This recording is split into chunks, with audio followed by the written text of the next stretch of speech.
নমস্কার, আমি মেডিসিন বিশেষজ্ঞ ডাক্তার এসবি চৌধুরী। আজকে আপনাদের সঙ্গে আমি আলোচনা করব কিডনি রোগ সম্বন্ধে আমাদের কী কী ভুল ধারণা আছে সেইগুলো নিয়ে। অনেকেই ভাবেন কিডনির রোগ মানেই ডায়ালিসিস, কিন্তু এই ধারণাটি ভুল। সঠিক চিকিৎসার মাধ্যমে এবং আপনার নেফ্রোলজিস্টের পরামর্শ অনুযায়ী আপনি যদি থাকেন, তাহলে স্টেজ 1 স্টেজ 2 কিন্তু ডায়ালিসিস ছাড়াই আপনি সুন্দরভাবে জীবন চালাতে পারবেন। আবার একটি ধারণা আছে যে কিডনিতে ডায়ালিসিস চালু হওয়া মানেই জীবন শেষ। এটি কিন্তু ভুল ধারণা। কিডনি ডায়ালিসিস যাদের চালু হয়েছে তারা কিন্তু অনেকেই ডায়ালিসিস নিয়মমাফিক চালিয়ে বহুদিন সুস্থ অবস্থায় থাকতে পারেন, যদি তারা সঠিক পরামর্শ মেনে চলেন। খাবার দাবারের পরামর্শ, নিয়মিত ডায়ালিসিসের পরামর্শ, ডাক্তারবাবুর পরিচর্যা এবং ডাক্তারবাবু যেই নিয়মিত যে চেক আপের বলবেন সেগুলো যদি মেনে চলেন।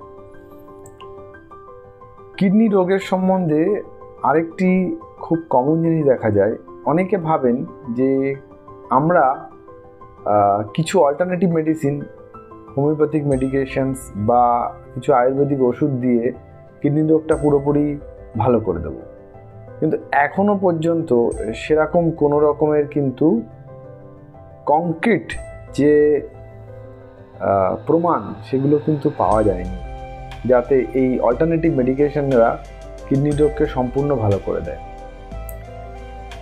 ডায়ালিসিস কিন্তু আপনার কিডনির কাজ যেটা আছে তার ভার বা বোঝা কিছুটা কমায়, সুতরাং ডায়ালিসিসকে ভয় পাবেন না।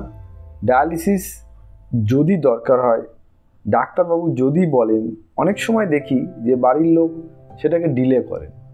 এই ডিলে করা জিনিসটা কিন্তু খুবই ক্ষতিকর। আপনার নেফ্রোলজিস্ট যদি বলেন যে ডায়ালিসিস করতে হবে, যদি আপনার মনে সন্দেহ হয় আরেকজন নেফ্রোলজিস্টের পরামর্শ নিন। কিন্তু যদি ডায়ালিসিস বলা হয় যে করতে হবে, তাহলে কিন্তু যত তাড়াতাড়ি শুরু করা যায় তত রোগীর জন্য ভালো। এইবার আমি আলোচনা করব যে কিডনি রোগ সম্বন্ধে আরেকটা আমাদের ধারণা আছে যে আমরা যদি ডায়ালিসিস করি তাহলে তার জীবনযাত্রা বা কার্যক্রম বিঘ্নিত হতে পারে। এই ধারণাটা কিন্তু ভুল। যারা কিডনি রোগী আছেন তারা, আমরাও হসপিটালে দেখি যে ডায়ালিসিস নিয়ে তারা কিন্তু তাদের স্বাভাবিক জীবনযাত্রা সুন্দরভাবে পরিচালনা করতে। কিডনি রোগ সম্বন্ধে আমাদের একটি ভুল ধারণা আছে, সেটি হচ্ছে কিডনি ট্রান্সপ্লান্ট মানেই সব সমস্যার সমাধান। কিডনি ট্রান্সপ্লান্ট মানেই কিন্তু সব যে সমস্যার সমাধান হয়ে যাচ্ছে সেরকম নয়। সেখানেও নানান ঝুঁকি আছে, ইনফেকশনের চান্স থাকে এবং জীবনভর ডাক্তারের ফলো আপ করতে হয়। এইগুলো কিন্তু অবশ্যই আমাদের করতে হবে। আরেকটি আমাদের ভুল ধারণা আছে কিডনির ক্ষেত্রে, সেটি হচ্ছে আমরা ভাবি যে ওষুধ দিয়েই মনে হয় কিডনির চিকিৎসা কমপ্লিট হয়ে যাবে, কিন্তু এই ধারণাটি ভুল। সবসময় ওষুধ দিয়েই কিন্তু কিডনি রোগের চিকিৎসা হয় না, দরকার হলে ডায়ালিসিসও দিতে হয়। এটা ডিপেন্ড করে আপনার কিডনির কার্যকারিতা কোন পর্যায়ে আছে তার উপর, এবং অবশ্যই আপনার নেফ্রোলজি যিনি আছেন তার পরামর্শ মেনেই এই কাজটি করতে হবে। তিনি যদি বলেন এখন ডায়ালিসিস দরকার, তবে দেরি না করে অবশ্যই ডায়ালিসিস চালু করবেন পারেন।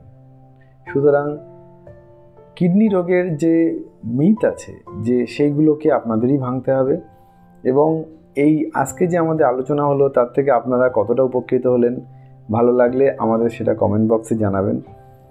আর যদি এই ভিডিওটি আপনাদের ভালো লাগে তাহলে আরও আপনার বন্ধুবান্ধব রিলেটিভদের মধ্যে এই ভিডিওটিকে শেয়ার করুন। সচেতনতা গড়ে তুলুন, সুস্বাস্থ্যের অধিকারী হন। ধন্যবাদ।